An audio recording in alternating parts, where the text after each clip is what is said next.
Jeshi la Polisi mkoa wa Tabora linawashikilia watuhumiwa 3 kwa tuhuma za kutoa taarifa za uongo za kutekwa.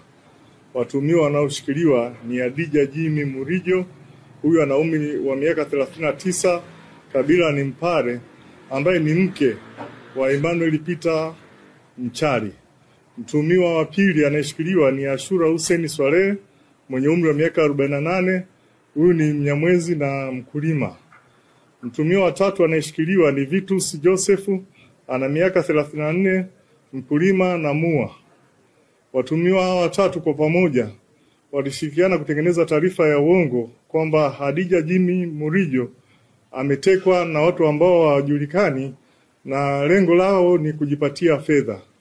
Walitengeneza uongo huu kwa lengo la kujipatia fedha kutoka kwa mume wa Adija Jimmy Murijo, na fedha ambazo zilitumwa ni shilingi 1,385,800 ambazo zilitumwa kwenye simu ya Adija. Awali walieleza kwamba Adija alikuwa ametekwa kwenye kijiji cha Uyogo, kata Kiemba, tarafa ya Uliankuru, lakini katika uchunguzi wa polisi uliofanyika ulibaini kwamba mtuhumiwa huyu alikuwa amekwenda wilaya ya Urambo katika kijiji cha Vumilia, na watuhumiwa walikamatwa na fedha hizi walikwenda kuzitolea katika wilaya ya Kaliua. Tunawashikilia kwa ajili ya uchunguzi na utakapokamilika watafikishwa mahakamani. Natoa onyo kwa watu wenye tabia za kutengeneza uongo waache. Uchunguzi unafanyika kitaalamu, tunao wapelelezi wabobevu kwenye eneo hili, na pale ambapo itabainika kwamba taarifa ambazo zimetolewa hazina ukweli, tutahakikisha kwamba hatua za kisheria zinachukuliwa dhidi yao. Mimi kwa jina naitwa Emmanuel Peter Mchari. Kapigiwa simu, nikapokea, akaniambia mimi nimetekwa. Wewe umetekwa? Wapi ulipo? Akasema huko niliko sijui. Niko kwenye jumba ambalo limepigwa bati, limeezekwa tu, halijawekewa milango wala madirisha. Kidogo nikasikia sauti nzito, lete hiyo simu. Akachukua ile simu, ananiambia hello bro, tunataka utume hela 2,000,000. Nikamwambia 2,000,000 za nini? Au unataka tufanye show?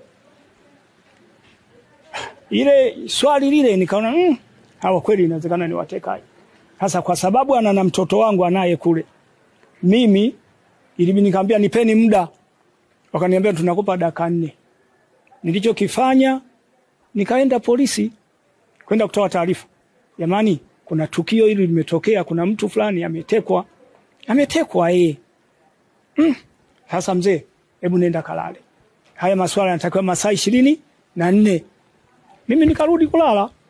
Lakini wakati huo simu zinaendelea kupigwa kwamba tunahitaji hela. Kufika tarehe 1, ilikuwa siku ya Jumamosi, sijui, nikamuona bwana mmoja hivi anaitwa Malulu. Kawa amekopa hela sehemu 500,000 na mimi nikatafuta 500,000. Jumapili asubuhi zikatumwa hizo 500,000, jioni ikatumwa 500,000. Ndio ikawa milioni. Hicho ndio ninachokifahamu. Mimi naishi naye kama mzazi mwenzangu, yani natunza kitoto kile alichonacho. Sio kwamba naishi kama mke. Yani mimi nashinda kwangu, siku nikiona naenda pale napeleka huduma. Kilichofuata ni kuruhusiwa kule kurudi. Akarudi nyumbani. Watoto wake wakanipigia simu, baba, mama karudi. Kaambia haya, nitakuja kumuona kesho. Siku iliyofuata ambayo ndio ilikuwa Jumatatu asubuhi, nilienda kwake pale. Kaenda kumjulia hali, tukiwa na bwana mmoja anaitwa Dula. Kaenda pale tukamjulia hali, tukakuta kwa kweli hali sio nzuri, ana sheki. Sasa siwezi kujua kama kule kusheki ni kuigiza au vipi, mimi sijui. Basi tukamjulia hali, baadaye sisi tukatoka. Aliniambia kwamba alikuwa anapigwa mabanzi na kwamba kula alikuwa hali. Naona. Alafu akiambiwa naomba maji analetewa mikojo. Ndiyo maelezo aliyokuwa ananieleza. Yaani ushiriki wangu ni kama kawaida. Kodi ya nyumba nalipa, bili ya umeme nalipa, bili ya maji nalipa. Na matumizi anapewa. Zaidi ya hapo labda kwa na lingine. Sasa siku hiyo tu mimi nilishtukia kwamba simu imepigwa kwake. Akaniambia mwenzangu, mimi tunaitwa kwa mkoa. Nikamwambia twende. Nikamleta mpaka hapa. Akaeleza mwanzo mwisho. Ndio akamuuliza kwamba unaweza kutupeleka kwenye eneo la tukio na ukatuonyesha? Akasema nitawapeleka pale waliponiachia, waliponitelekezea, yani kwamba mimi nakuleta hapa sasa na kufungua, fuata njia hii utakutana na barabara. Pale ndo alipotupeleka. Akawa ameniuliza hivi, kesho vipi utakuwepo nyumbani? Nikamwambia nitakuwepo. Kwani vipi? Akaniambia wifi yangu nimekumisi, nataka nje kukusalimie. Nikasema sawa wifi yangu, karibu. Nimeona wifi yangu kafika, tukapokeana vizuri. Baada ya kuwa amefika, nikakaa kwenye kochi. Baada ya kuwa nimekaa, akaniambia wifi, mimi nimekuja bwana, shida kubwa ni mzazi mwenzangu, babake na katoto, kwa sababu alikuja na katoto kana takriban miaka 3 kuelekea 4, ka kike. Akaniambia babake na huyu mtoto bwana, mimi ananizingua sana kwenye maisha. Nina takriban miaka 8 naishi naye, lakini hajanifanyia chochote kile kwenye maisha yangu. Sasa mimi nataka nitengeneze hii shule nipate hela, kwa sababu mume wangu ana hela, maana ni mstaafu wa jeshi, ni mwanajeshi, alikuwa hapo Tabora kaisha staafu. Sasa ana hela. Mwaka jana tu tumeenda Dar es Salaam, tumechukua hela zaidi ya milioni 30, lakini hajanifanyia chochote kitu kwenye maisha yangu. Sasa mimi nikaona hapa nifanyeje? Kila nikimwambia anachonijali sana ni kwenye huduma ya kodi ya nyumba, bili ya umeme, labda nakula, lakini kwa mengine wala hata hanijali. Yaani kama tampata mkaka mwenye uwezo wa kusema, ambaye hawezi kuteteleka kwenye simu, ampige mkwala huyo mbaba, kwa sababu huyo mbaba namfahamu ni mdhaifu kwangu, ananipenda na anapenda mtoto wake, hata kubali niangamie, ni lazima hela atatuma. Nikamuuliza unataka utumie shilingi ngapi?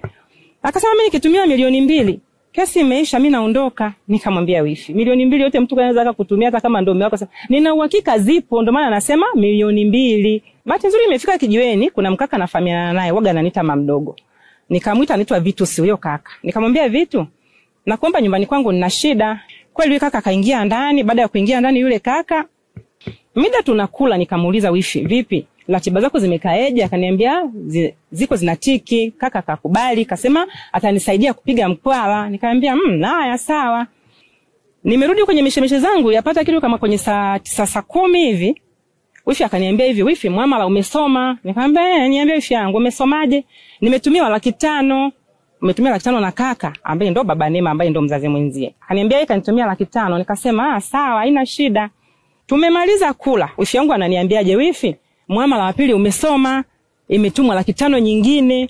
Nikamwambia hivi, wifi yangu, kwa mimi binafsi, kwa sababu ulikuja kwa niaba ya kutafuta tu hela ili upate hela ya maisha, kwamba mume wako anakusumbua, hiyo milioni 1 mimi naona kama vile inatosha. Chukua hiyo milioni 1 yako, ukafanya mambo yako, maisha mengine yaendelee. Akasema kweli wifi, mimi mwenyewe saizi nafanyaje? Naondoka. Nikamwambia sawa.